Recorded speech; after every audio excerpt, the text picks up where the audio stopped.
그래서 여기에 대한 대책을 세우라고 네. 대통령이 중대본에서 지시도 하고 그리고 뭐 서울시 같은 경우는 앞으로 이제 서울에서 주거용 반지하, 네. 뭐 지하, 반지하 이걸 좀 없애겠다. 장기적으로 없애고 지금 당장은 뭐 안 되지만 법을 또 개정하고 이걸 좀 없애는 집주인한테는 인센티브도 주겠다. 네. 이런 대책을 내놨는데 이건 좀 어떻게 보세요?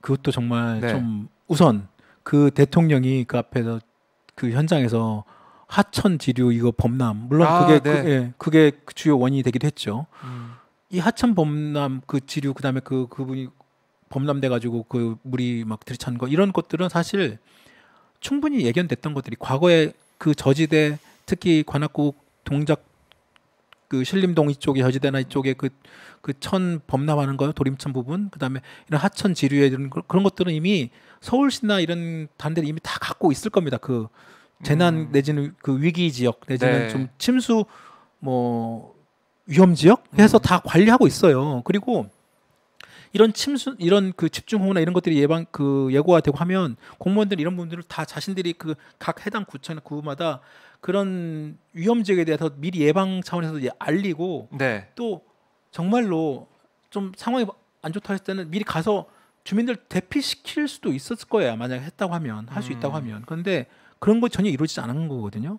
그러니까 알아서 그냥 하는 건데 이제 와서 대통령이 하는 얘기가 야 그러면 뭐 AI 인공지능을 활용해 가지고 지금 현재 주요 하천과 지류 등에 대한 그런 범람 홍수 관련 정보를 제공하자. 아니 이게 근본 대책이라고 할 수 있는지 정말 그것도 좀 우습지만 저 네. 예전에 그게 생각나요. 갑자기 그 옛날 이명박 대통령이 4대강 사업해 가지고 막 시끄럽고 그 하천 오염에 대한 얘기 막 그 지적 나왔을 때 네. 로봇 물고기 만들어 가지고 맞아. 로봇 물고기 기억납니다. 이명박 그 로봇 물고기 아시죠? 네. 그때 아직도 저 그때 취재 때 실제로 그 시연도 시연을 했었어요. 그 우리나라 어디 뭐 연구소에서 국책연구기관에서 만들어 가지고 와 나중에 그게 얼마나 쇼였다는 것이 정말 드러난 데 얼마 되지도 않았지만 지금 인공지능 AI 해가지고 그거를 만들어서 지금 정보 제공하는 게 그건 당연히 하고 이미 일부 하고 하천은 이미 하고 있고 당연히 네. 해야 되는 거죠. 그것이 근본 대책이 아니고 그리고 뭐 오세훈 시장이 이제 그 뭐 터널 빗물 터널 다시 새롭게 막 건설하겠다는 거 자기 네. 옛날 2011년에 뭐 하려다가 또 말고 이번에 또 작년에 저 강남 지역에 뭐 빗물 터널 엄청나게 또 그 새로 지었다고 또 오세이돈 이제 없다 막 그렇게 선언까지 네. 했는데 이번에 또 그때 발생이 됐잖아요. 또세이돈이라고 하더라고요. 또세이돈, 오세이돈 말고 또세이돈. 또세이돈. 네. 그러니까 이게 정말 희화화되는 거예요. 국민들 사이에서 얼마만큼 그 지도자들의 내용이나 이것들이 불신이 있으면 오세이돈, 또세이돈 이런 말이 나오겠습니까? 그리고 반지 없애겠다. 이것도 10년 전에 똑같은 대책이에요. 완전 재탕이에요. 그때도 반지 없애겠다고 했었어요. 그런데 그게 제대로 됩니까? 지금 자료 나온 거 보니까 전국에 33만 가구가 반지하가 있대요. 네. 그리고 그 중에 서울에만 한 20만 가구가 있는 거죠. 물론 이제 지금 오세훈 시장이 앞으로 반지하 그러니까 건물 허가해 줄 때 반지하의 주거 목적은 허가해 주지 않겠다라고 네.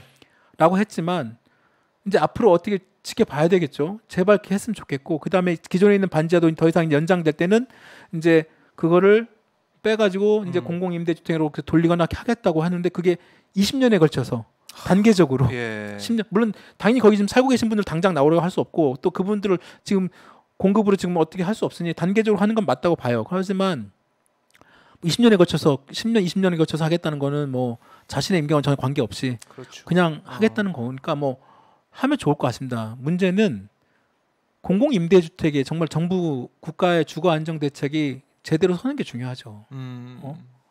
그래서 지금 원래 이번 주에 부동산 대책을 발표를 하기로 돼 있어요. 공급 대책을. 네. 근데 이번 지금 폭우 때문에 연기가 됐죠. 8월 15일, 16일로 아마 연기가 됐는데 정부가 해야 될 부분들은 바로 이 저소득층 그다음에 차상위 계층 이런 분들에 대해서 철저하게 얼마만큼 주거 안정을 해줄 수 있느냐. 네. 공공임대주택을 얼마만큼 많이 잘 지어서 공급하느냐.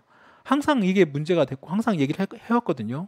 그나마 제가 알기로는 이번에 보니까 2016년에 그러니까 그때 박근혜 정부 끝나고 공공임대주택 그때 1070가구가 1년에 들어간 게 밖에 안 됐다는 거예요. 그런데 문재인 정부 들어가지고 주거복지 로드맵 2.0이라는 걸 만들어가지고 네. 이 작년에 6천 가구가 입주를 했어요. 그나마 아하. 해가지고 이것도 사실 많지 않죠. 네. 그나마 그런데 그것도 이미 이제 정책적으로 해놓은 게 있어서 올해는 1만 가구까지 간다고 합니다. 아. 올해는 1만 가구 가는데 예. 작년에 6,026가구가 새롭게 공공임대주도 들어가셨는데 이 가운데 반지하에 계셨던 분들이 생각보다 많습니다. 그만큼 반지하에 계신 분들, 이런 열악한 주거 환경에 계신 분들이 네. 이런 공공임대주택에 대한 수요가 되게 많은 거죠. 그러면 정부가 당연히 이런 부분에서 적극적으로 정책을 발굴하고, 맨날 후보 때는 얘기해요. 지난 대통령 후보 때도 윤석열 후보가 얘기했어요. 공공임대주택 많이 짓겠다고. 근데 지금 이번에 얼마만큼 반영이 될지는 모르겠으나 아마 크게 안 되는 걸로 알고 있는데, 네.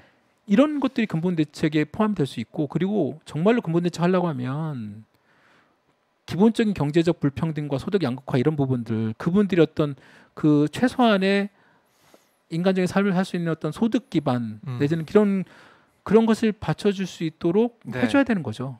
아. 그런 것들 없는 상황에서 무슨 저기 뭐 하천 지류 뭐 AI 인공지능 도입해가지고 정보 제공한다고 그게 네. 얼마만큼 도움이 되겠습니까?